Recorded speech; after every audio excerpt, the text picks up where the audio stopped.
The first bit is looking at some revision. So in INV 2601, you would have covered equity valuation as one of your chapters in that textbook, and you also would have covered time value of money. So these are concepts that are universal, that always come up time and time again. We looked at holding period return there. We'll look at it here again. We'll also discuss what the difference is between a realized return and an expected return. Then we need to consider required return, which comes from CAPM. CAPM might be something you might remember from one of your previous modules. You covered it in finance, and you also covered it in INV as well. Then we'll look at cost of equity and cost of debt. We'll look at the two separately because we look at making an investment. So if we're investing, this particular module is focusing on the returns because we're looking at what do we gain from choosing a particular product. Okay, be it equity, right, company A's shares or B's shares, depending on who we're analyzing, but we're focusing on the return. The focus is very much on return, and we just compare the cost because we need to look at the risk. So risk versus return. That's the main relationship that always comes up. Obviously, we're focusing more on the reward, which is what we get from having invested. Do you remember what alpha is? We touched on it last week. No, I can't remember, sorry. Okay, alpha is the above average market return. That's the Jensen measure. So in 2601, you would have covered different measures in terms of portfolio management. One of the measures was the Jensen measure. Yes, and the Jensen measure gives an indication of the above average market return. So by investing in the market, we're going to get a market return, because it doesn't matter what you choose. If you're in the market, you'll be getting the market's return. We're looking at, well, can we outperform the market? That's what we're trying to do here with investment management. Can we choose assets that are what? Over or undervalued? What do we want? Overvalued. No, we want undervalued assets, because we're choosing assets that are undervalued, meaning those assets are worth more than what they are currently in the market. Okay. Okay, so remember we spoke about buying. When do we buy assets? When they're undervalued. Correct, when they're cheap. Okay, so if we can find value, okay, we then can distinguish between, let's say, A and B. If A is undervalued, that would be a buy opportunity. If B is overvalued, that would be a sell opportunity. Okay, so you're always buying as low as you possibly can based on your estimate for value. And that was that whole discussion last week about different, let's say, different types of value. Okay, because value can be classified in different ways. So can you think of a few of those values that we looked at last week?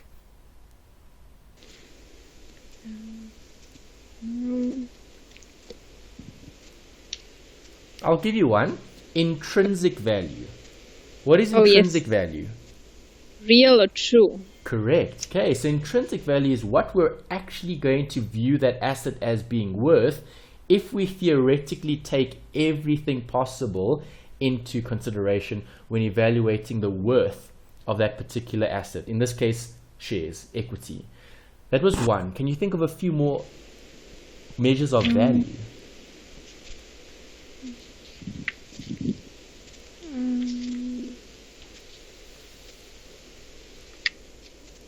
I know we spoke about liquidation value. Good. And so what does that mean? If you liquidate something?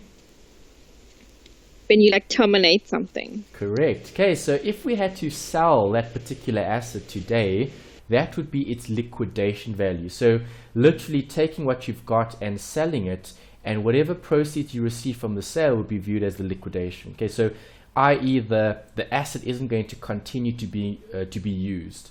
Okay, you're liquidating. What else? And we also spoke about going concern. Correct. Okay, the opposite. Good. So liquidation is when it ends. Going concern is when it continues. So if something continues to operate, it'll be seen as being worth more value than if it wasn't. Okay, good. And then we've also got two others. We've got fair value, market value. Those were two that related to the market in terms of willing buyers and sellers and their opinion about the value of that particular asset. Right, remember, value is very subjective because you can bring other considerations into the valuation to give that specific asset value. Because remember, different people will view things differently. So with investment management, we're trying to look at this, what we expect, okay, compared to what is. Right, so when we're looking at an expectation, okay, you as the investment manager, you're going to have to create a view around a specific asset. So the view could be around maybe mining companies, okay, or maybe banking or retail or different industries, okay, and that could be the focus. Right, so then we would say, as the manager, what is our expectation? Okay, do we think that particular industry is over or undervalued? If it's overvalued, we're going to stay away and wait for opportunities to maybe buy at a better price, or we could be looking at selling if we're in an overvalued type of situation, okay, where the company or when the industry might be overvalued. Okay, so that's always something that you need to do, is work out your expectation. So expectation is internal, right? Everyone has a view. Okay, and that's what we said in terms of analysts. What do analysts do? They analyze based on the current information in the market. So where do we get our information from? From the financial statements? Correct. Okay, the financial statements provide us with all the detail around the company. It tells us what the profitability is. It tells us a bit more about assets and liabilities. We can look at the financial position. We can look at the exposure in terms of risk. We can look at where they're operating. We can look at a lot of different things.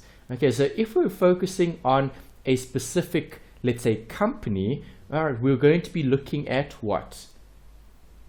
The possible value, okay, based on our expectation. Okay, so do we think that company is over or undervalued? Yeah. All right, so there were a few questions on the first set of notes that we had. I asked you to go and look for some information about a company, right? No, you didn't. Didn't I? No. Okay, I think we answered those questions then. I think we used your company as an example. We didn't have to find one. Yes.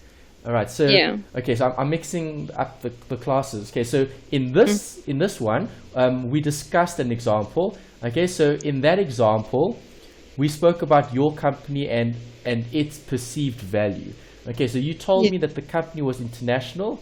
Okay, and you're making or you're supplying parts for the German vehicles mainly.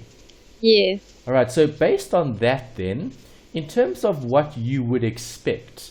Okay, you would probably place a higher, let's say, valuation on that company, okay, or your company, because you're internal and you've probably got more information.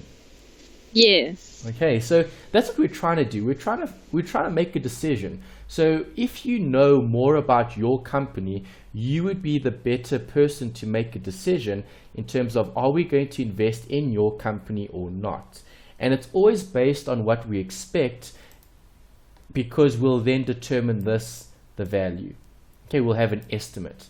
Right, so if the estimate for your company is, let's say, 100, okay, and let's say if we go to the market and we see, well, we could buy shares in your company at 80, would we?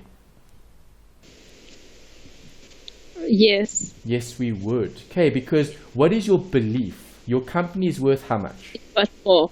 100. It's worth 100. It's worth a bit more than what you could possibly buy it at. That's right. Okay, that's how we make abnormal returns. So when we talk about above average or abnormal returns, or alpha, okay, alpha is just your ability to buy assets at a cheaper price. Okay, if we buy something at a lower price than what it's worth, you'll always have a profit, okay, because you're buying something that's worth more at less. So you always come out positive. Is that right? Yes. Okay, so now how are we going to measure all of this? Well, there's a few things that we need to remember from your first module, okay, 2601. We need to discuss what a holding period return is and what a holding period yield is. Okay, so I've given you some words here to describe the actual equation, okay, where you're taking end value over the start value, or you're taking the future value, okay, including the cash flows obviously, divided by the present value. So what is the return focusing on?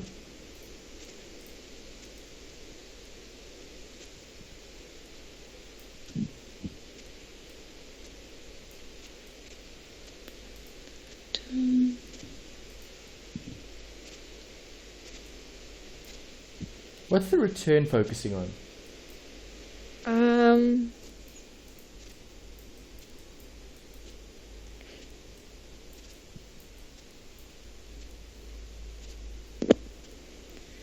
Well, what is a return? Just general. We can always relate it to holding period, but what is the word return meaning?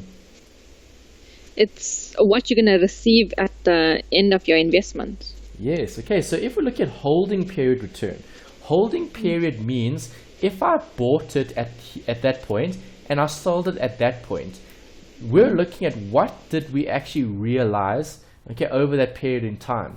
Okay, and that's what the return is trying to calculate. It's trying to look at the actual, let's say, amount that was received, okay, over the life of the asset, because you might not have held the asset for the full year, and if you didn't, there will still be a return though attached to it.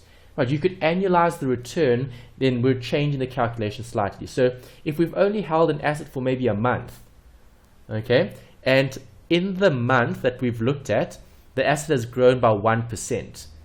Okay, the holding period return would be 1%, but 1% is not for the year, because 1% for a year would be terrible, but that's 1% for the month, which could be the holding period return for that, let's say, from that scope in terms of time frame.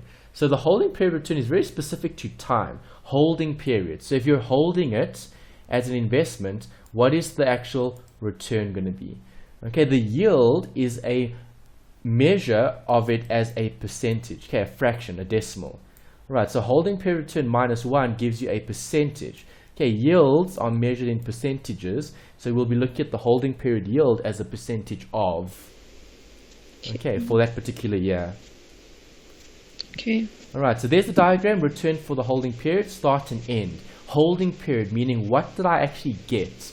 Okay, so if I bought the asset midway, okay, during the year, and I sold it at the end of the year, alright, there's still a holding period return. Okay, so it doesn't always have to be at the beginning or at the end of the period. It's just from when you start investing in that asset to when you stop investing in that asset, and you actually you redeem the investment. Okay, you sell it, it matures depending on the situation. Okay, so when looking at holding period return, to define it, it's just the value generated over an investment period, which can be represented as a percentage. Okay, the return is what you get, which is a number. Okay, positive is good, negative is bad, right? And we're looking at how much did we realize, okay, over that period in time. And we normally represent those types of measures as a percentage. Okay. Right, so here's your first example. We've got 1 Jan, you buy 50 shares at 120 a share, and a year later, you sold them for 150 a share. During the year, you receive dividends of 3 per share. Calculate the HPR and the HPY. Right, so we can use these equations if you want to. Right, if you do want to use these equations, then you need to remember what they are. Okay, unfortunately, these equations aren't written like this in your actual past paper formula sheet. Okay, you'll see 1 or 2 very brief equations referring to it. Okay, there's not a lot referring to it in the actual test paper, and the reason for that is it's a simple calculation that you can actually do on the calculator. Right, so I'm going to describe how you can do it on the calculator, which is the shortcut, which is what we're going to be using if we are going to be asked to calculate certain amounts. Just to obviously apply the understanding, let's see if you'd be able to apply what we had there earlier to what you had here in terms of the formula. Okay, so if you did want to use a formula, what would the HPR be?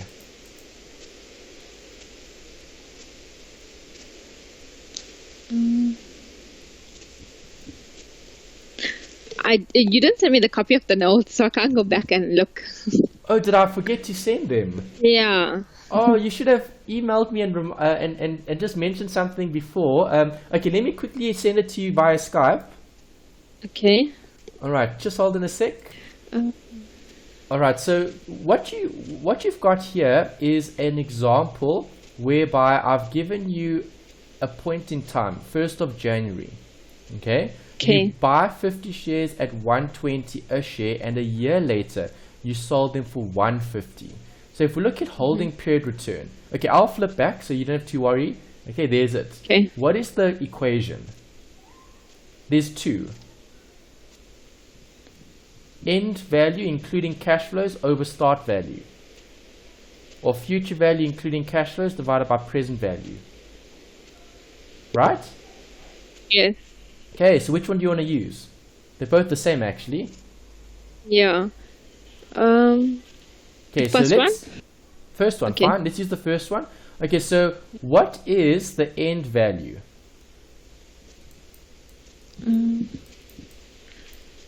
150. Yes. What were the cash flows? The dividends you received, 3 Rand per share. Yes. And what did you start with? We started with 50 shares at 120. Yes. Okay. Okay. If you wanted to use 50, then you would have to multiply everything by 50. Okay. So I'm not going to multiply everything by 50 because that's just making the numbers bigger. But the number that we need is 50 plus 3 over 120. And if you type that into your calculator, what do you get?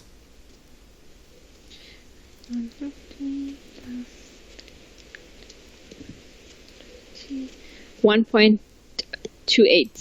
1.28, yeah, if you round off, that's perfect, okay? And that's what you get. All right, so you've already got the first bit over here, which is the return. Okay. Okay, the return should be greater than 1. If it's greater than 1, it's good. Okay, so there has been a return here.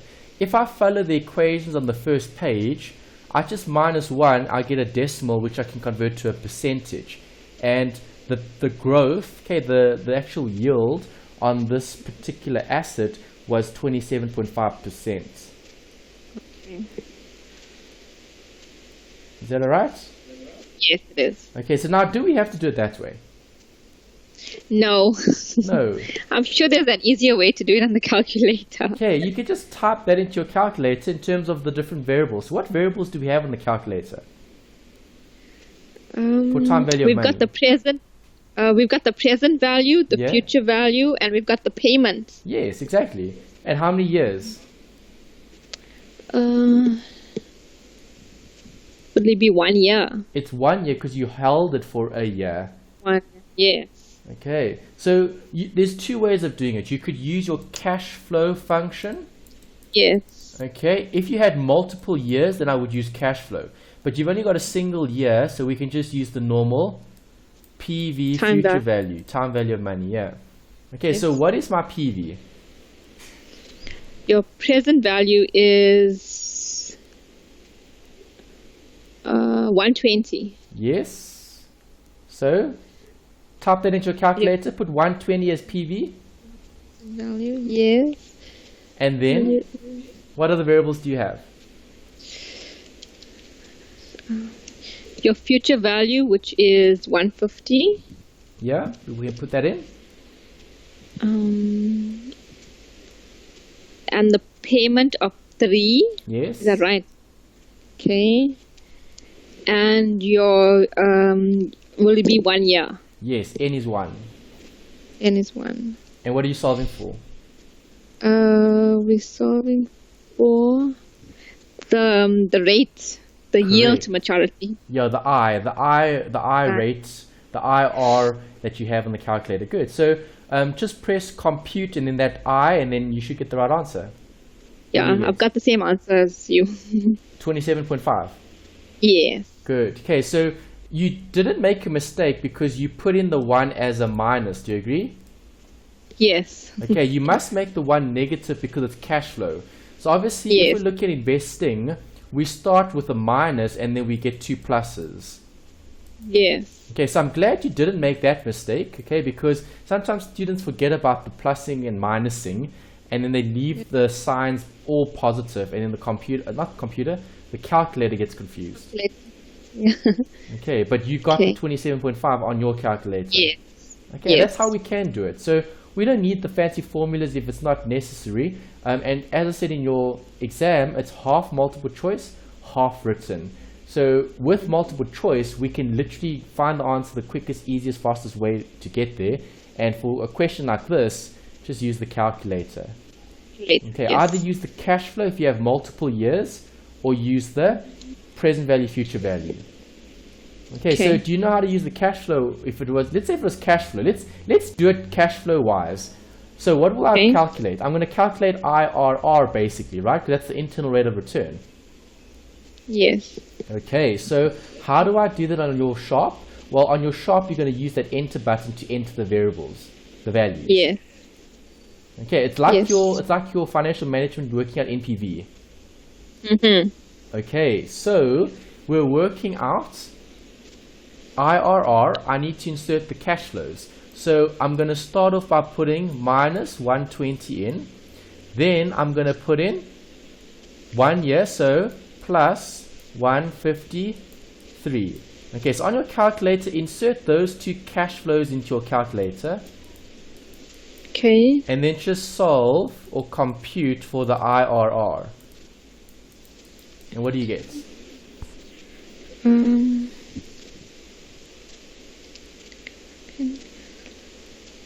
27.50. Exactly, you get the exact same answer. So you can use cash flow, you can use present value, future value. It doesn't matter what you use. Okay, even if you wanted to, you could use the formulas. Right, it's totally up to you. You've got freedom to use what you want. Okay. Okay.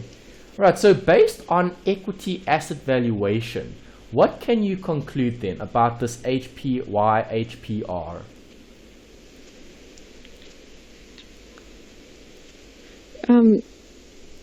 HPY.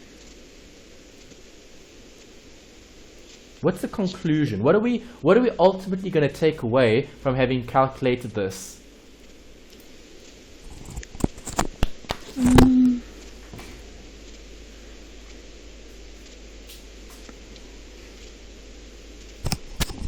It tells us whether the investment is a good investment or...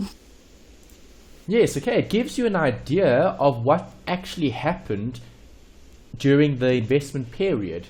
Okay, so holding period return or holding period yield is focusing primarily on the investment term or period. So from start to finish, how much have you actually got as a return? Okay, good. Okay. You happy with that bit? Yeah.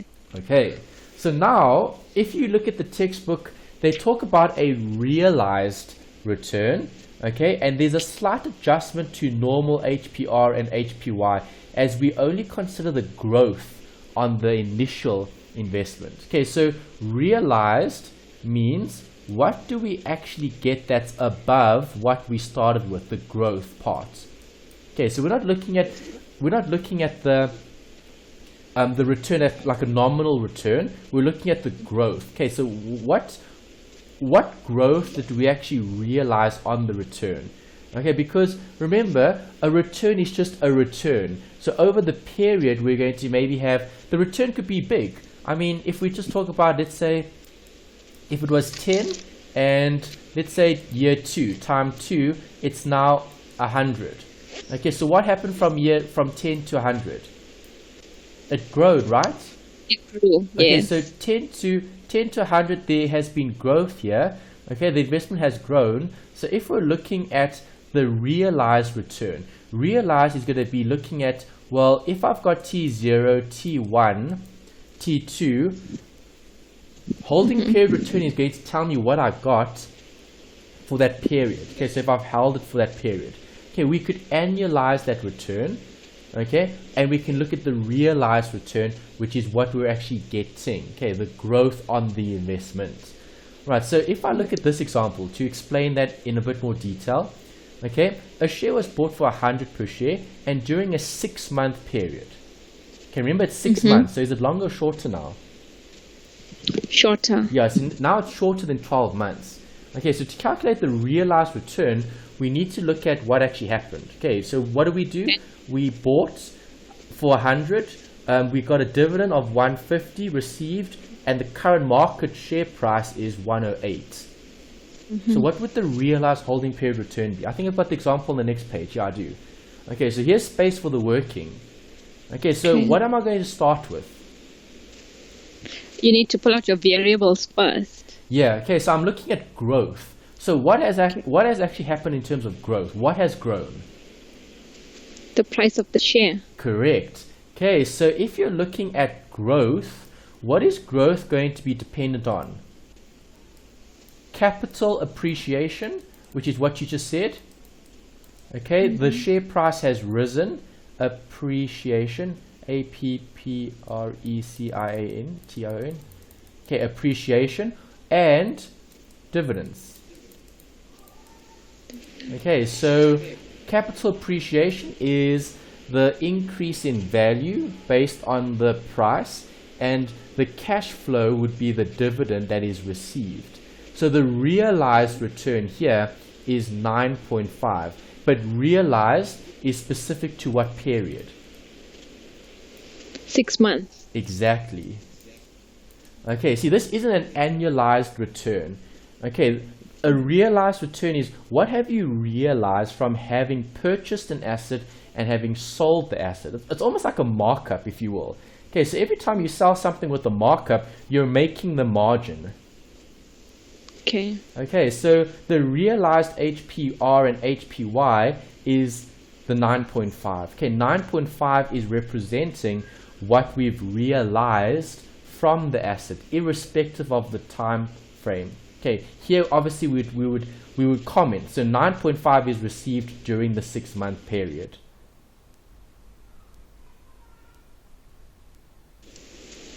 You okay? Hello? Yeah, Yes, I am. You okay? Good. Sure. Yes. All right, good. Okay, so that's an example of realized return. Let's now look at some theory. Okay, so you've seen CAPM before, the capital market line. What is CAPM? What does it stand for? Capital capital market pricing model or something like that. Yeah, almost. Capital asset pricing model. Okay, so the capital asset pricing model, capital asset and then pricing model, is going to be looking at what? This, the valuation. Okay, because remember, we're looking at things from a risk and reward point of view. Okay, so we're trying to determine value as the potential investor. So can you describe the relationship between these two factors? What is the relationship between those two factors and why?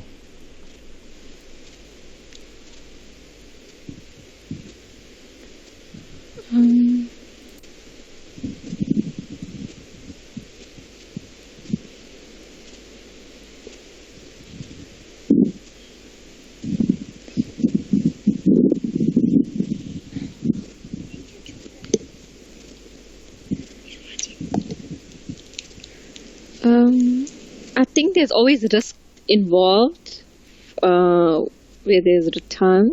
Okay, so risk is always involved, definitely. Yes. Okay, but is there such a thing as a risk-free rate? Yes, there is. Yeah, there is. I know. Okay, so on the diagram, is the risk going to be upward or downward sloping, risk and return?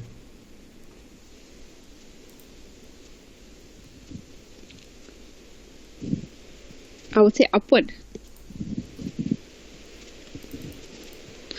Correct. So we're looking at everything linearly. Okay, so it's a linear function. If it's linear, it's upward sloping.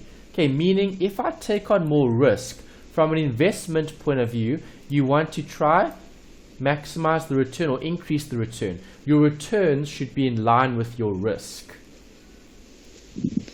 Okay, so if I'm looking at risk being in line with our returns, we need to consider the actual measure. Okay, so how do I measure the risk, and then how do I measure the return? Because we've been measuring the return. We've looked at what? HPR and HPY. That's one way of measuring a return. Now we haven't looked at the risk yet. Okay, so what is risk normally measured in?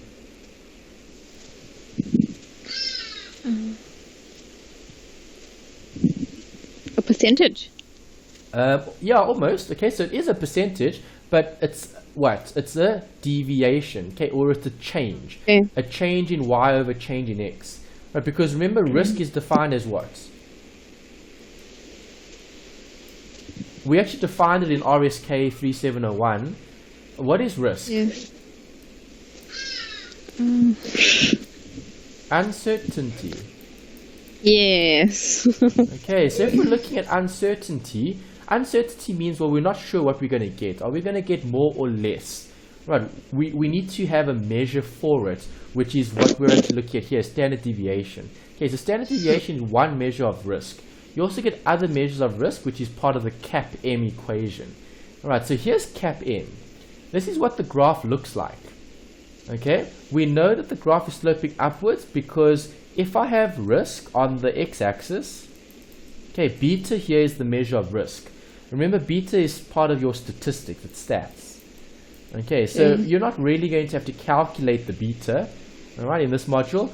It was something that came up in the first module, the INV 2601, right, but obviously this particular module is taking the equity asset valuation further. Right, it's not looking at all the different chapters, okay, from a financing point of view. Okay, so when looking at capital asset pricing model, we're focusing on a linear relationship between risk, and we're looking at what can we expect from this particular asset in line with the market.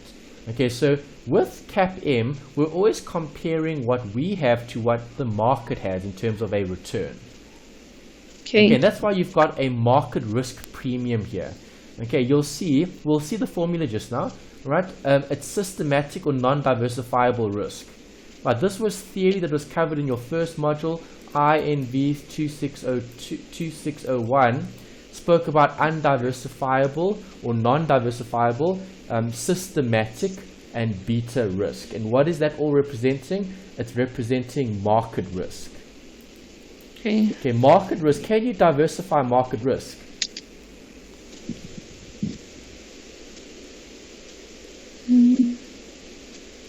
What does diversify mean?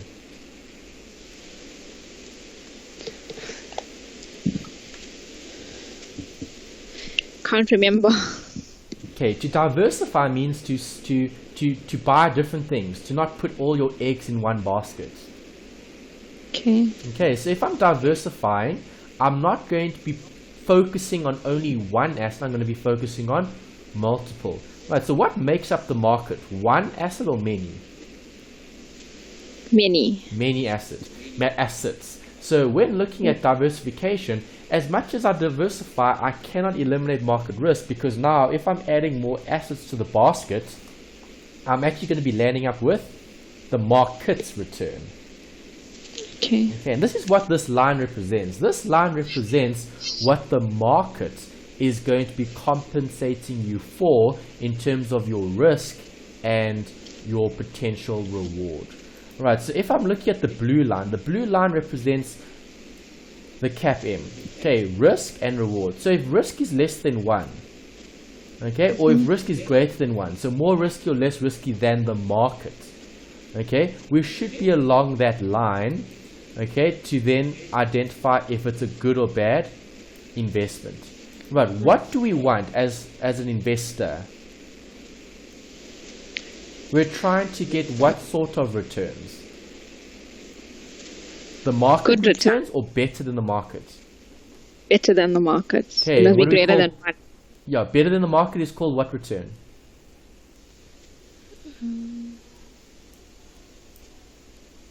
Alpha. Alpha. Okay, so alpha is what we're going to be looking at achieving, and alpha occurs above the line. Alright, because remember, we're looking at risk and we're looking at maximizing the return. Okay, so portfolio managers or investment managers want to try outperform the market. Okay, you've probably heard of the word benchmark. Yes. Okay, what does that mean?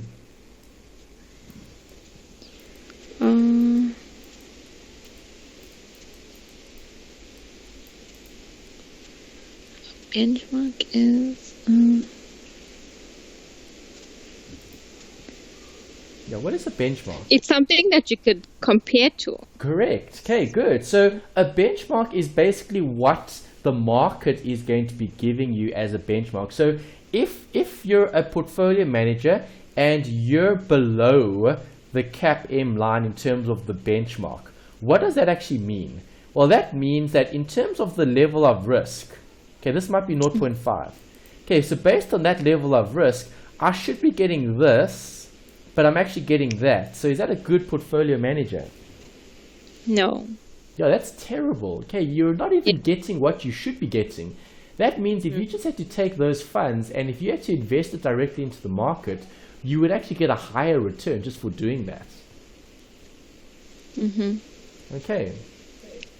So a benchmark, as you said, is a comparison. It's looking at what the market is going to be offering or rewarding you for the level of risk that you're taking. Okay, so anything above the line is a good place to be because above the line represents an above average market return, and that's what you're trying to achieve from an investment management point of view. Okay, you don't want the market return.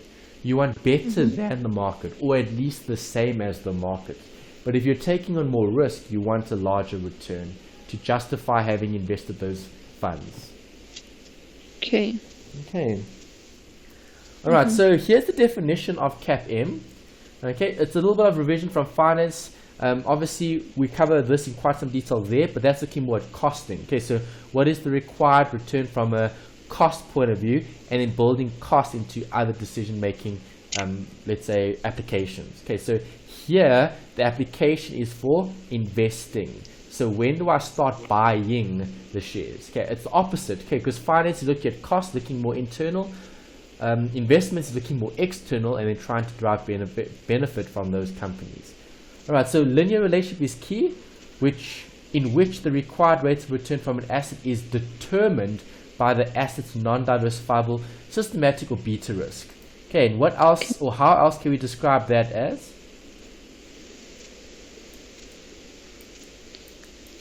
Market. Yes, market risk. Okay, market risk cannot be diversified. Right, just by investing, there is going to be a level of risk, irrespective of where you invest. Okay, so the formula in words is required return equals risk-free plus market risk premium. As a formula, okay, I normally use that one where I refer to as RF being risk-free. Right, BJ stands for the? Beta, yes. Okay, because the measure of risk in this particular application is the beta. Okay, and beta comes from the statistics. Okay, so the stats will give us a measure of risk for that particular asset. So from an investment point of view, we're trying to maximize risk.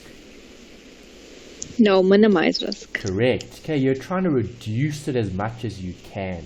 All right, and then we need to look at the return. So if you can keep your risk as low as possible, that should ultimately increase your returns going forward because the costs aren't as high because you're not considering the risk. Okay, we need to consider risk first when making the decision to invest or not. Okay, you don't invest first and then check the risk. You first need to check, well, are you happy with taking that risk? Yes. Okay. All right, and then there's your summary. This is an important slide, okay, because you're going to be making decisions based on what you believe the asset is worth compared to what others believe the asset is worth. Okay, so you have an expectation. Is that internal or external? Which one? If you have an estimation, okay, an estimate of worth or value, is that internal or external? Internal. It's internal. And we're comparing that to something external, which would be what? What is the external wealth viewed as?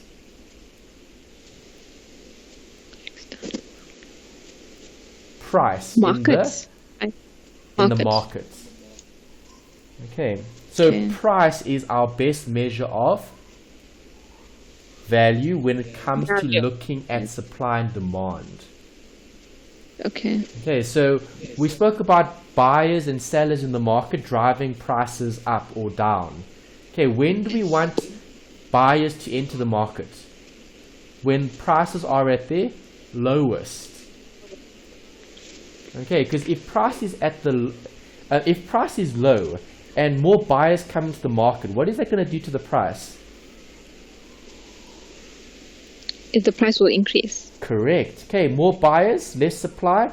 Obviously, economic concepts apply there, right? Your price for that particular good or service is going to increase. Okay, so when looking at over or undervalued, we're comparing what we expect. Okay, so remember, that slide. Okay, remember, this is what? Your research. Okay. Okay, this is what you calculate. Okay, and you compare that to this, which is what the market says it'll give you. Okay, which is CAPM. Right, how do you get CAPM? It's the formula you just showed me now, the required rate of return. Correct. Okay, it's the required rate of return, which is the risk-free, plus the beta times the market risk premium, which is the observed return, okay, minus the risk-free, gives you an amount that can be multiplied by the beta to give you the actual premium that you'll be charged. Okay. Okay. Right, so overvalued, do I buy, do I sell? It's overvalued, you'd sell. Correct. And if it's undervalued? You'd buy. Correct. Okay, so overvalued assets would be an indication to sell, and undervalued assets would be an indication to buy. Okay, so there's the decision criteria. That's important because when they ask you longer questions, you need to describe how did you actually get to that final answer. So the only way to get to the final answer is by motivating your valuation, okay, and your recommendation. All right, so if you estimated a return of 20% and the market's going to give you 25, over or undervalued? Undervalued. Why do you say undervalued? Because you're getting more from the market. Okay, you're going to get more from the market. So what does that mean? What represents the market return? CAPM or HPR? A market is CAPM. Yes, the market is CAPM. Okay, so if the CAPM is, let's say, 20%, okay, you require, let's say, 12. All right, is 12 greater than or less than 20? It's less than. It's less than, so it's actually overvalued in terms of 12 and 20. Okay, so if the asset only gives you 12, it's overvalued. Would you buy or sell it? Sell. You would sell the asset because there wouldn't be value that could be generated from that particular share, okay, or asset. Okay, so the opposite applies if you have a expected return, which is what you believe is going to occur, which is greater than. So if I change that to 32%, is 32% greater than 20? Yes. Yes. So now am I above or below the line? Above. And if I'm above the line, yes, are things over or undervalued? You overvalued. Undervalued. Okay, it's the last one we've got there. If it's greater than. So 22 is greater than 20, right? Over undervalued. Yes. 22 it's greater undervalued. Undervalued, yeah, it's opposite. Okay, so just think about it as what is the actual investor going to get from the asset? Does an investor want an undervalued or an overvalued asset? An undervalued asset. Correct. And the only way we can tell if something is undervalued is by comparing it against its market return. Okay. Okay, so the market return is something we use to determine if something is over or undervalued. Right, undervalued, buy. Overvalued, sell. Okay, because then you're realizing a return. Okay, that's the focus in this module. The focus is about returns. Okay, what can we get from having invested? And if we have invested, how do we manage those funds now that we've invested? Okay. Okay, is that all right? Okay, so what or how would we include intrinsic values as part of the estimate? Any idea?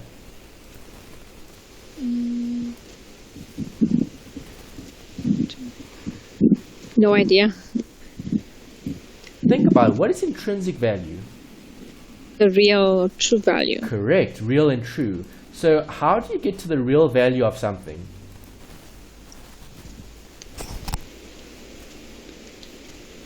I need to consider what?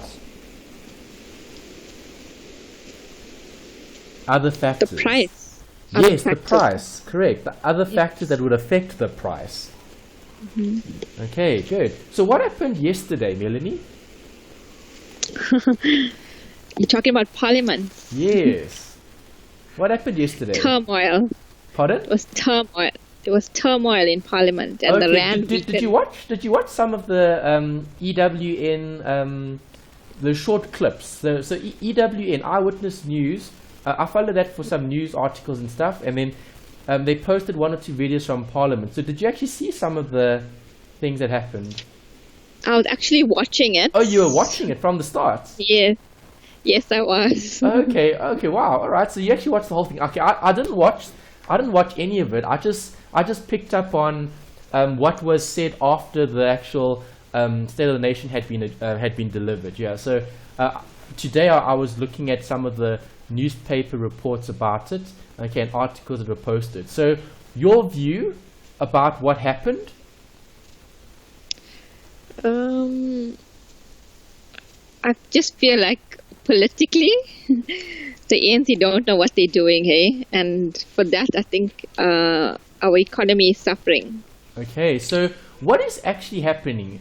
It's politics affecting business or the economic situation in the country. So you're 100% right when we're looking at intrinsic value. We need to consider external or outside factors like news. Okay, that was good.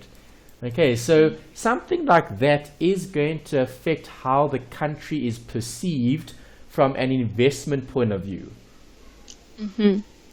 So when foreigners choose to invest, are they going to be looking at the state of the economy?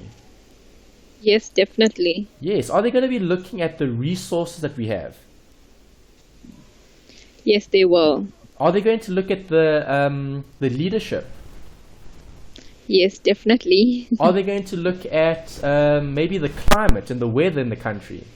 Yes. All right. So they're going to be looking at a lot of other factors that are like news items, okay? External factors that will give them a more comprehensive view. Okay, so it's not only things that we can measure, but also things that we can't measure. So remember we spoke about qualitative and quantitative measures? Yes. Okay, qualitative is all the stuff that we can't measure. So no one can actually measure what was the, let's say how can I put this? The PR. What was the PR that came out of the State of the Nation? Was it, like, could you put a number to it? The answer is no, you can't. Okay, we can't say, well, it was a 10 or 20% PR or 30% or 40% or 100% in terms of the success. No one can actually gauge whether it was a successful, let's say, address or not, okay, based on a number, a numerical value. Okay, so I cannot attach something quantitative to something qualitative. It's going to be very difficult to do so. Right, so intrinsic is trying to take everything into consideration when making those decisions. Okay, so something else that's also being talked about recently, I want to quickly change the slide now. Okay, obviously we know Donald Trump is the president of America at the moment, right? Yes. Okay, so what is Trump doing? He's trying to obviously put his own stamp, okay, of authority as being the president of the United States of America. So he's doing a lot of different things that could be viewed as either being better or worse for America. Okay, so Trump mentioned plans here. Okay, so this is an article. I'm not going to go through all of it. It's quite long. I'm just going to give you the first bit here and we'll discuss this. Okay, global stocks rallied while the yen and government bonds slumped after US President Donald Trump promised a plan to overhaul business taxes in the next few weeks. Okay, so what does he want to do with taxes? Well, there's a few things that he's going to be doing, but he's going to change the whole, let's say, he's going to change things up in the actual tax system. Okay, when relating to businesses. So obviously he's going to be focusing on American companies and trying to help them rather than trying to help other countries. Okay. Yeah, okay, Trump is more focused on America than other places. Yes, definitely. Okay, so based on business taxes, do you think that'll help the American companies or not if he changes the tax system? Well, obviously it depends on what he does, but we know what type of view he has. His view is all for America. America is everything, right? Yes. Okay, so if he makes a statement like that, do you think he's going to do things that are going to harm American companies or help American companies? I think the American companies will definitely help them, like the smaller companies, but the global companies that's operating from America will suffer. Okay, yeah. So in terms of companies that are based in America and that are considered American companies, he's most likely going to help them more now with the changes in legislation versus, let's say, extending business to other areas or other places, other countries. All right. So why would the stocks rally? Well, America is the biggest economy in the world. So if American businesses are doing well, the global situation looks a lot better. Yes. Okay, so yeah, Trump might have certain views and things like that, but based, or let's say when it comes to the market, okay, we could probably bet against, let's say, the market collapsing because Trump would be more willing to step in and help the market. So he's more supportive of the business climate in the country rather than trying to make it tougher. Okay, but now if we look at South Africa in our context, does government make it easier or more difficult to operate? Based on what was said in the State of the Nation yesterday. Okay, so it sounds like you've watched, or did you watch the entire thing? No. Okay, so I stopped watching as soon as the president came on. Oh, okay. So all right. So you didn't actually hear or get a sense of what were some of the agenda topics that they spoke about. I just heard a few over the news this morning. And can you give me one? I think. I'm trying to find the article while you're thinking.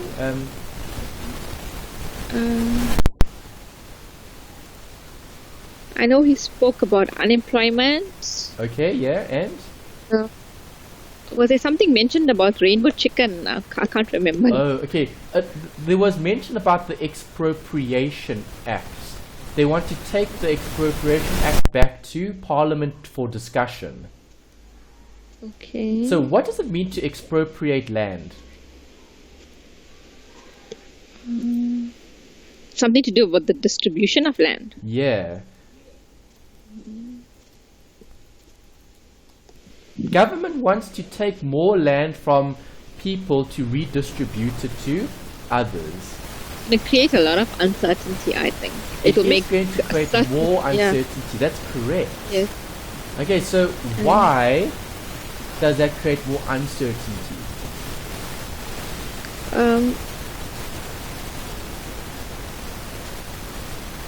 I think it's also going to make people scared if this is going to happen.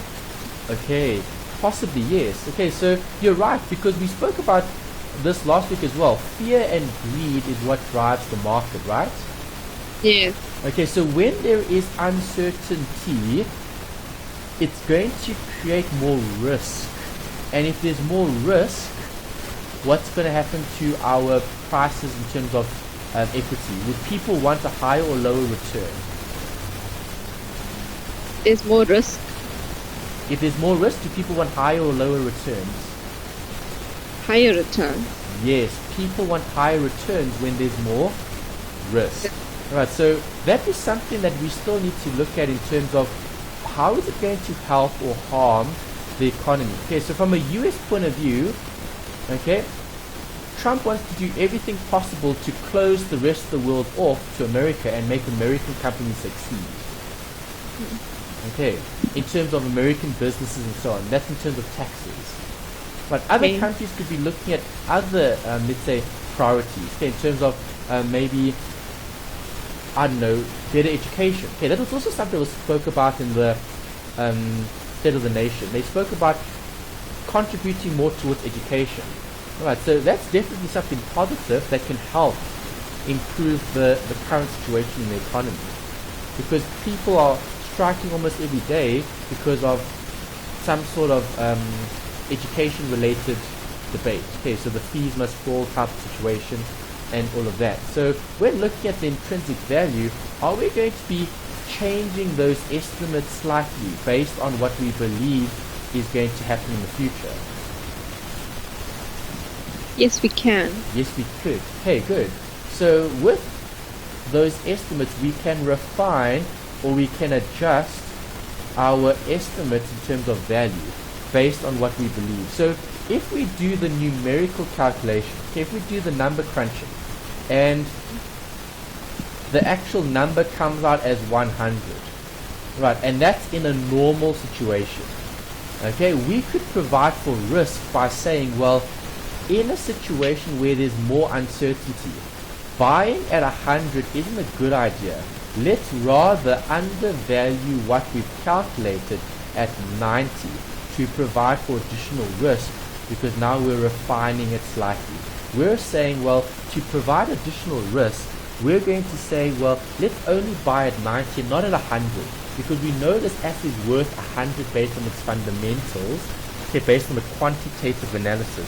But based on other issues, okay, in terms of news, in terms of all these different reports, okay, leadership, board of directors, everything that contributes to the company, how well the company is operating. Okay, remember sometimes when CEOs step down from companies, it sometimes helps the business if the market didn't support the CEO of the business, or if a CEO steps down from a company, the shares are adversely affected because everybody loved the CEO, okay, in terms of leadership and so on. Okay, so the only thing we need to mention there in terms of how would we include intrinsic value estimates into the actual working, it's by adjusting what we think will happen. Okay, either by increasing the rate or increasing the price or decreasing the price depending on our expectation. Okay. Alright, so what is time value of money? You're actually really good with your calculator. I'm impressed you still remembered how to do some of those calculations. NPV, IR. That was really good. Thank you. So what is this? Hello, can you hear me? Yeah, I can. What is this? Time value of money. Yeah. What is it focusing on?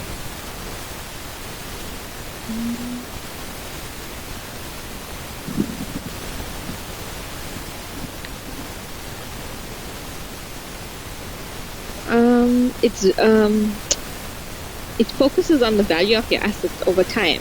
Yes, and which time frame are we most concerned about? Future. No, actually present. Okay. Why the present? When do we make decisions? We make decisions now for the future. At time zero. And what decisions are we making here? Buy or sell? Sell. Okay, so are we going to be looking at future value, then future cash flows and all of that? Yes, we will look at that as well. We'll look at it, but we'll always discount it back to time zero. Right. Okay. Okay, because we're looking at making the decision today based on what we think is going to happen in the future. Okay? Okay, yes. Alright, and then we've got some concepts here. discount rate and IRR. The discount rate is a rate that we use to take things which way? Backwards or forwards? Backwards. Correct. Okay, so removing, right, the interest, okay, in terms of the rate, okay, discounting interest, okay, taking interest off rather than adding interest on. Right, we spoke about internal rate of return when we did that easier calculation earlier, the 27.5%. So if you have to define IRR for me, how would you describe it? What would the IRR be? You know what it stands for, okay? Internal rate of return. Yeah. How would you describe it? We saw something earlier today. What is it called? Cash flows. We used cash flows. Okay, you definitely use cash flow to work out IRR, but is it a holding period return? Yes, I think it is. Yes, it is. Why is it a holding period return? Because it tells us what you actually get. Yes, and there's a specific time period. Good. Okay, so what you have at the start, what you have at the end, and then we'll look at the rate that's actually going to materialize, or the rate that we'll actually be getting. Okay, so holding period return is actually a form of internal rate of return, because internal is looking at the start of the project or the start of the investment and the end of the investment. And the start and the end are two places in time that we consider to ultimately give us the return, the rate. Okay, how much did we actually realize for having held the assets? So is growth a consideration? Yes. Why is growth a consideration for the current situation?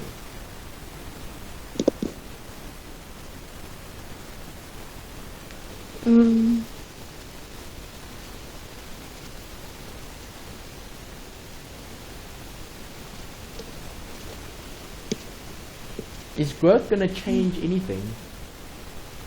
Today it wouldn't. Over time, yes. Correct. Over time it would. Okay, that's why we need to assume certain things. Up until now, you've always assumed that the growth rate has been the same, right? Yes. Now, in this module, there could be times where the growth rate is going to change. And if the growth rate changes, then we need to consider something like a refined model, a model that has been adapted to provide for the change in rate over a specific portion in time. And then we'll look at things like a rate change where, for example, if the rate changes, let's say, gradually over time, so it's not a specific point in time, then I'm going to have to use something like the H model. Okay, we'll look at what H means and the valuation models that will be applicable to an investment manager's toolbox when calculating or when determining value. We're always trying to determine value, and value is measured as a price. So when we are given percentages, okay, we're using percentages and we're applying cash flows, and with percentages and cash flows, that ultimately gives us the buy or the sell recommendation, because it will either be over or undervalued to what it currently is in the market. Okay. Okay, so the best way to make a profit in any situation is to always buy things at a discount, or is always to buy things at a what? Over undervalued price. Undervalued. Undervalued price. Okay, that's the focus. Okay, we know we buy when it's undervalued, we sell when it's overvalued. In order to get there, I need to take other things into consideration, and the integration is one measure that looks at the actual cash flow that I'm receiving from the asset. Okay. Alright, so I'm going to ask you a question about a premium. We spoke about it earlier, so how would you describe it then? What is it?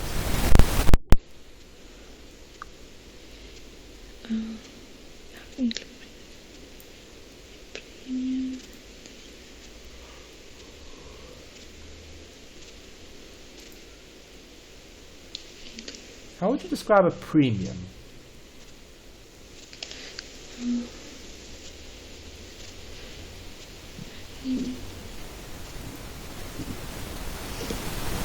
Melanie?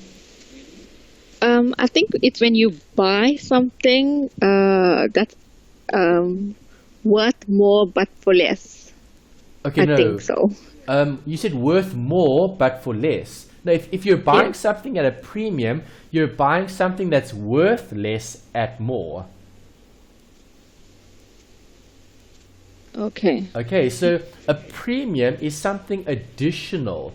So you're adding to that specific amount. Okay, that's including a premium when calculating value. So when would we include a premium when calculating value?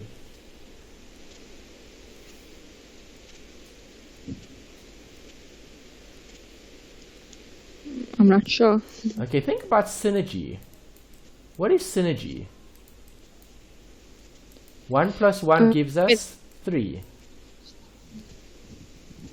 Something missing. Okay, no, not something missing. Synergy is being able to do more because you've got a team. Okay, so another value that we looked at last week was investment value. That is something we didn't mention earlier on. We spoke about fair market, growing concern, liquidation. Investment was another one. Investment value. So investment value means if I take something and I buy that something, because I've got that something, right, everything else is going to be doing more. So I take 1 and I plus 1 and I actually land up with 3. That's almost impossible, but it is possible when we're focusing on synergy. Okay, so how do we include a premium when calculating value?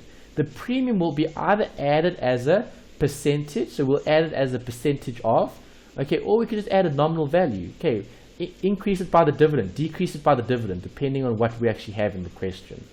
Okay, because a premium could give rise, or what could give rise to a premium? A premium could give rise to a buy or a sell recommendation, but what could give rise to the premium?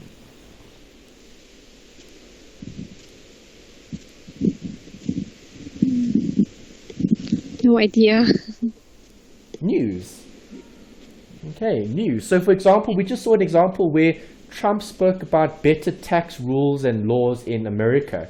What did that do to the equity market? It slumped. No, it helped the equity market because now businesses are expected to do better in the future. Because of the maybe more favorable tax environment, so not having to pay as much taxes, maybe tax relief from the government. So that's a way to try add additional, let's say, prediction, okay, or an estimate of value to then make it a premium. Okay, so let me ask you this. Can you give me an example of a premium brand? Any example, premium brand.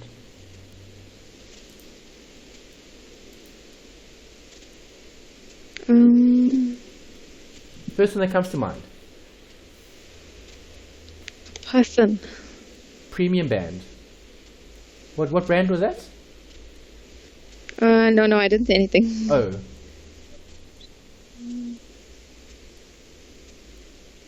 Premium brand. Any brand. Come, a brand name that comes to mind. Luxury good. Luxury goods. Okay, let's say Posh. Okay. Alright, so if we're looking at Porsche, premium brand? Yes or no? Yes, it is. Okay, so why? Because they race cars. Okay, they're sports cars, they're race cars. So if you're looking at, in terms of the metal and the actual inputs that go into the vehicle, so if the vehicle didn't have the Porsche logo on it, would that vehicle be just as valuable? No, it has to have that premium, the brand on it. Correct. It needs to have that branding. It needs to be identifiable. Right, so if it doesn't have, it could be a complete replica. It could be everything. I mean, the Porsche company could even manufacture the vehicle, let's say, but they just forget to put on the badge. Is that going to take value away from the vehicle? It will. The brand has everything. Yes. Okay, definitely will. So only because they're putting that specific brand on the vehicle, that raises its value. Okay, so a premium is just a way to to add more value to a particular product based on other scenarios. Okay, so what could give rise to this premium? Well, there's a few things. Okay, synergy is just one. Okay, being able to do more with less. Okay, or it could be brand or loyalty. Okay, so some people are loyal to certain brands, and that makes those brands more valuable. Okay, right, so, I left out one. Oh, the important bit here. Okay, the ROE. What is ROE? Return on? Return on equity. Return on equity, correct. So return on equity is based on two things. Okay, the risk-free and the risk premium. So again, how does that relate to CAPM? With more risk comes more return. Risk and return, right? Upward sloping. Yes. Okay, so the equity risk premium is the additional amount that you add, okay, to the risk-free. Risk-free meaning if I had to invest anywhere, okay, without any perceived risk, what would I actually get? And that's with CAPM. So the CAPM straight line is giving us that relationship based on what the current market view is on certain companies. Okay. Okay. All right, so historical estimates, do they help in predicting the future? Yes, they do. How do they help in predicting the future? People use them as a benchmark. Yes, okay. It's used for comparative purposes. Right, so it's nice to look at last year, the year before. Right, 3 years before, 4 years before, 5 years before. Because those historical estimates actually provide us with future information, or it provides us with a way to predict what is going to possibly happen going forward. Okay, so historical historical estimates, okay, are really good for valuing those assets. Okay, and some things to consider: market indices. What is a market indice?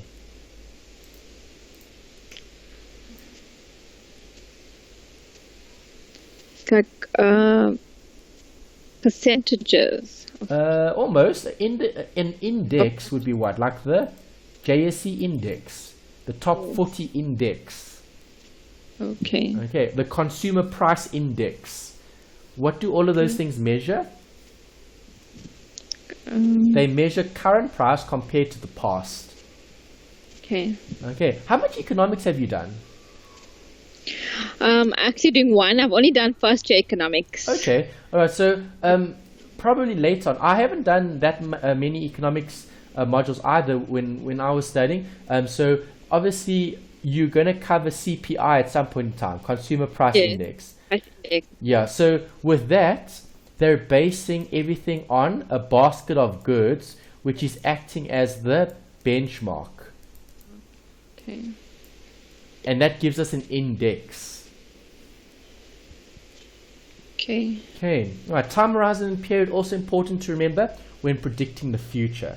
Statistics, that's the mathematics, that's the number crunching, and then the risk-free return is what? What do financial managers or investment managers normally use as the risk-free rate? Is there such a thing?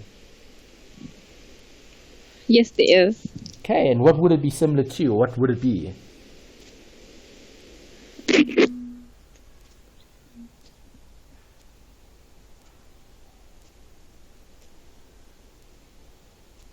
What would the rate be? Melanie, are you still there? Yes, I'm here. If you can quiet, I'll be sure. Okay. Yeah? So, what would a risk-free rate be in a question? How would they give you that risk-free rate? They'll talk about what? The rate for what instrument?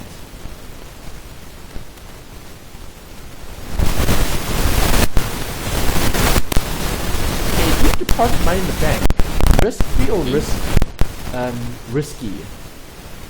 It'll be risk-free. Why? Because we're not doing anything with that money. We're just keeping it there. Okay, it's not cash. Yeah, it's cash. So cash is considered risk-free because it's already in cash format.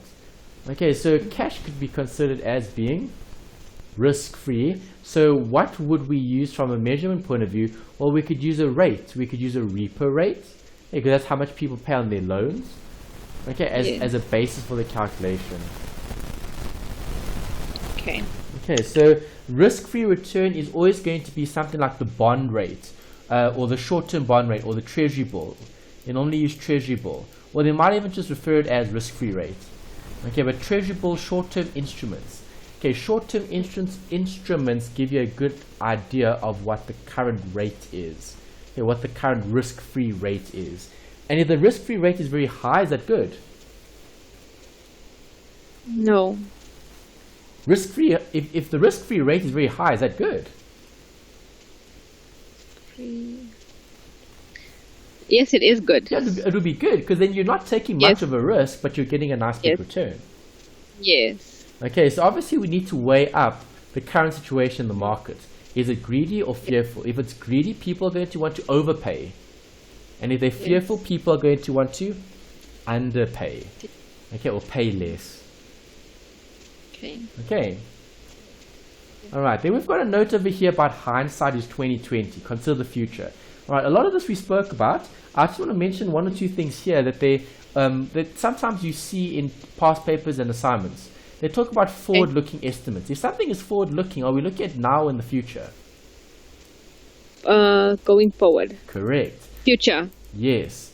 Okay, so if I'm looking at time and I'm looking at valuation, evaluating certain assets, if I've got T0, T1, and T2, okay, and I'm looking at a forward-looking estimate, the forward-looking estimate would be looking at what time frame?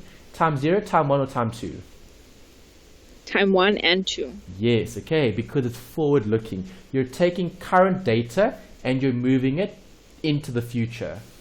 Okay, do you remember what the two valuation models are? There were two.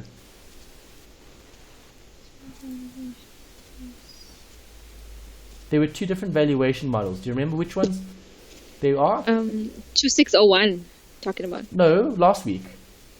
Oh, last week. Yeah. Relative and absolute. Okay. Okay, so if something now I is remember. relative, we're comparing it to something else. And if something is absolute, we don't change it. We keep it as is. Okay. Okay, so when looking at the Gordon growth model, that's one measure that you've seen before.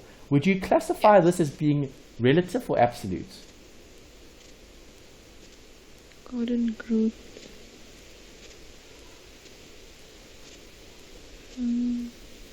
Relative. Okay, relative must be compared to something. Do you compare this Gordon growth model to anything else? No. Yeah, well, when making a decision, you would, but as it stands, the model is independent and separate. The model gives you a specific answer, and you may or may not compare those answers to something else. Yes. Okay, so when looking at relative and absolute, Gordon growth model is absolute because we can't question the amount that we calculate as part of the actual working. Okay, macroeconomic, what does that refer to?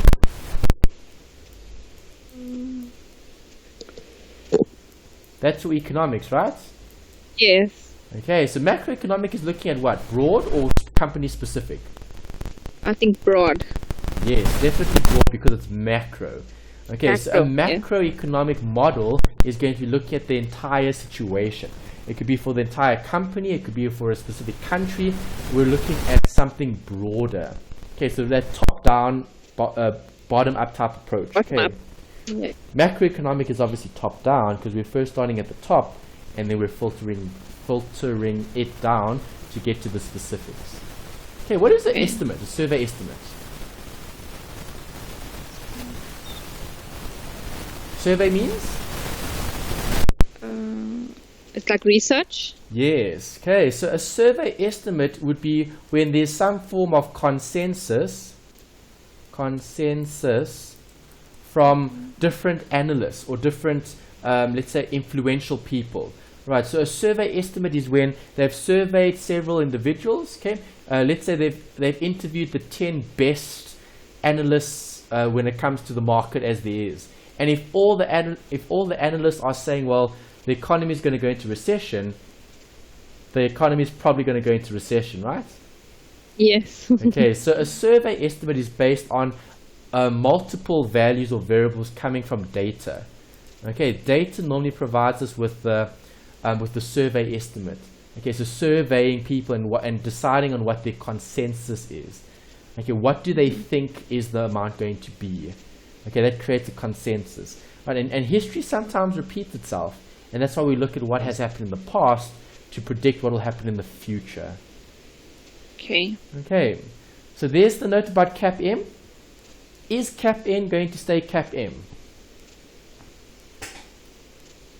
Are we going to keep CAPM as just CAPM? Yes. No, we're going to expand on CAPM. All right, so what did we say CAPM is going to focus on? What type of risk? Market. Good. The beta. Good. Stats. Okay, that's right. Okay, so non-diversifiable or beta is the market's risk. Okay, so if I'm taking it further, is the market made up of one risk or several risks? Several risks. Correct. There's lots of different risks that we need to consider. Okay, so is it fair to compare two companies that have the same asset value?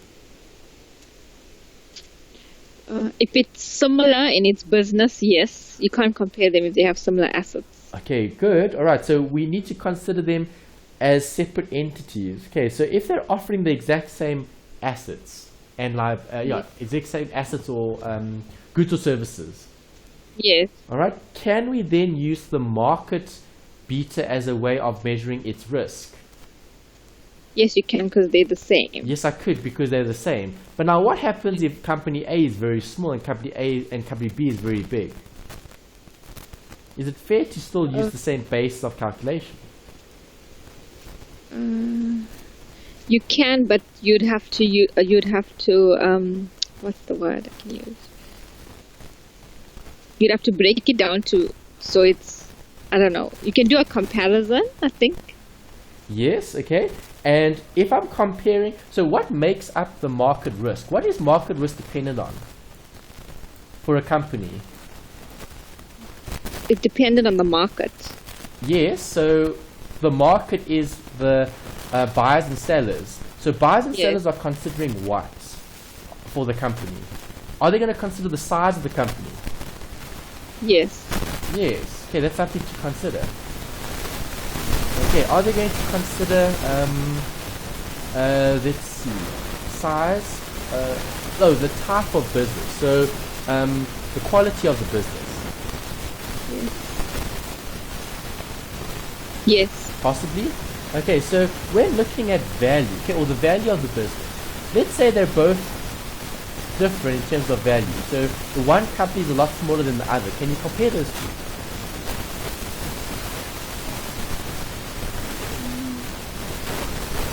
Can you compare two companies if they're very different in terms of value? Let's say the one company is worth billions and the other company is worth millions. I think you still can compare them. You would still be able to compare them, but you can't compare massive companies. No, you can't. Yes. Okay, so this is what the CAPM does. So what the CAPM then gives you is they expand it further.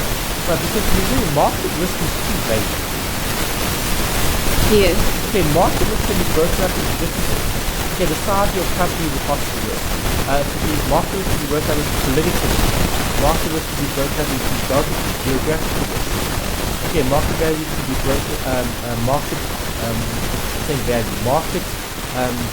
risk to be broken up into different areas. Okay, so market risk to be broken up into the size of the company. Market risk to be broken up into the type of product. Market risk to be broken up into the value of it. Okay, so we're looking at what variable has the most consideration in determining the price of term. We know it's beta. Okay, that's why beta is expanded here, and this is the model that we use when expanding on the actual risk in a particular business. Okay, the risk is what? Market risk. So can market risk be split? Yes, it can. Okay, that's why we've got beta here. Beta is split into different areas: size, value, and another one. Okay, I forget the other, market split. Okay, booked market.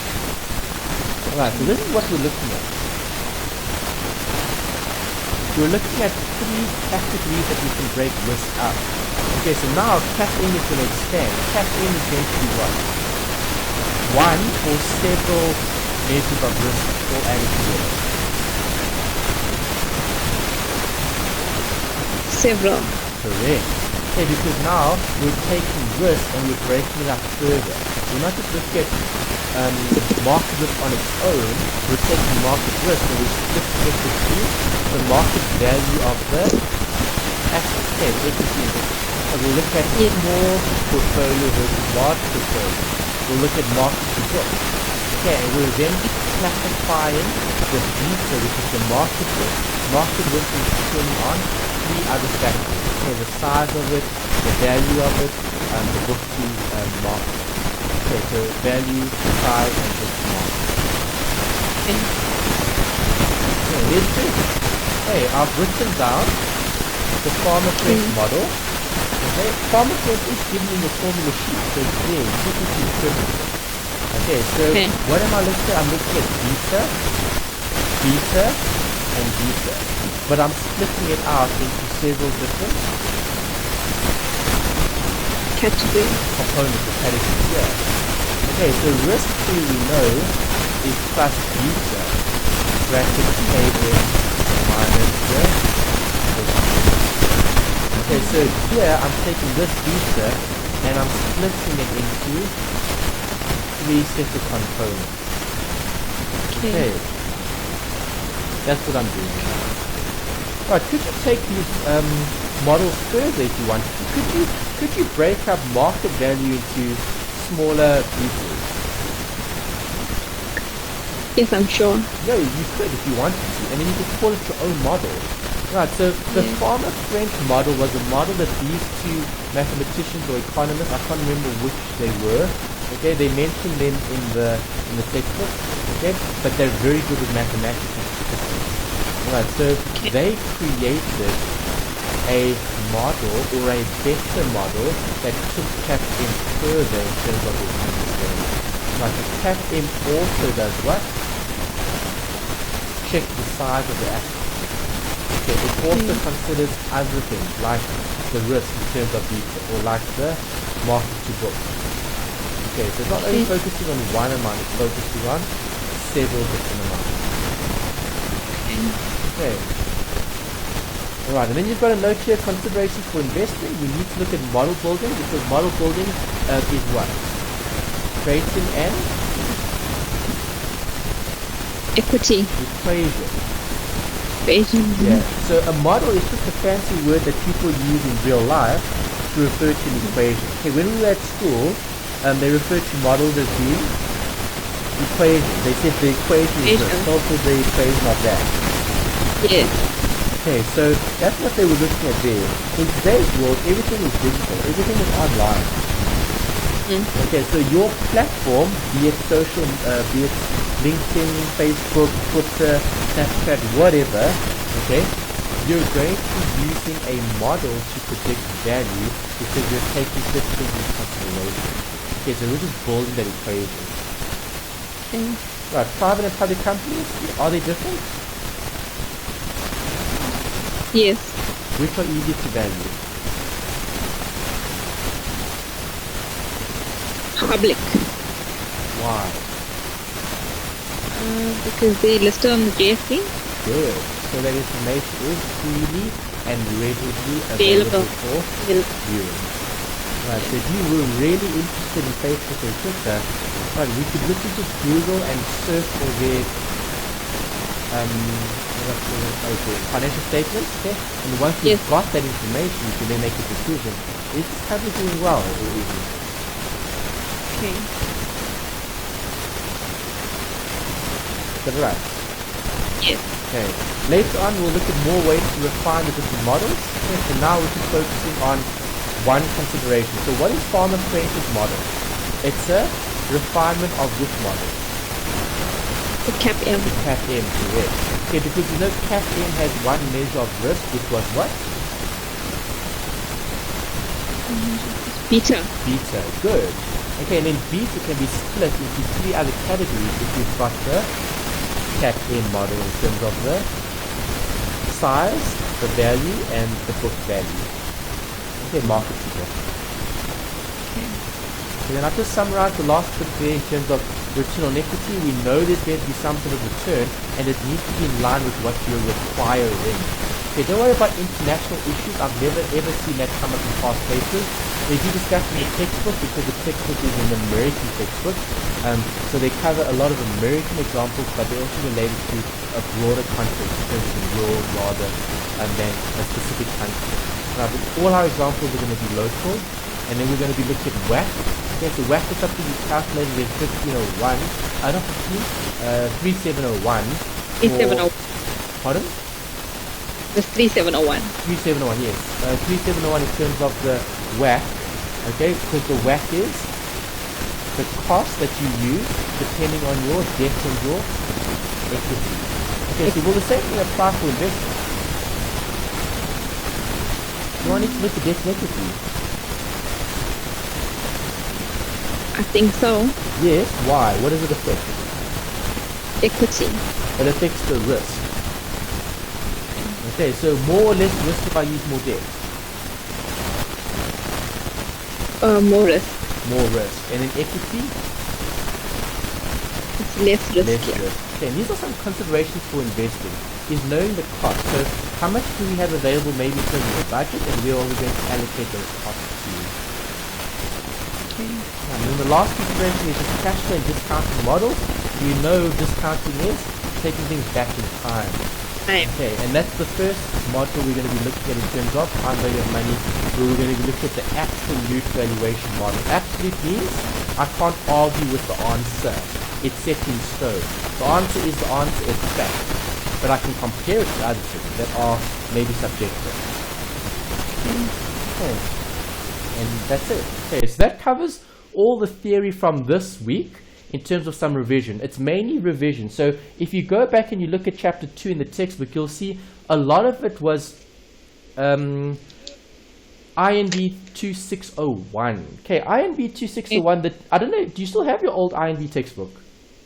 That little. Yes, I do. That little. I do. It was like a brownish book. Yeah, that's right.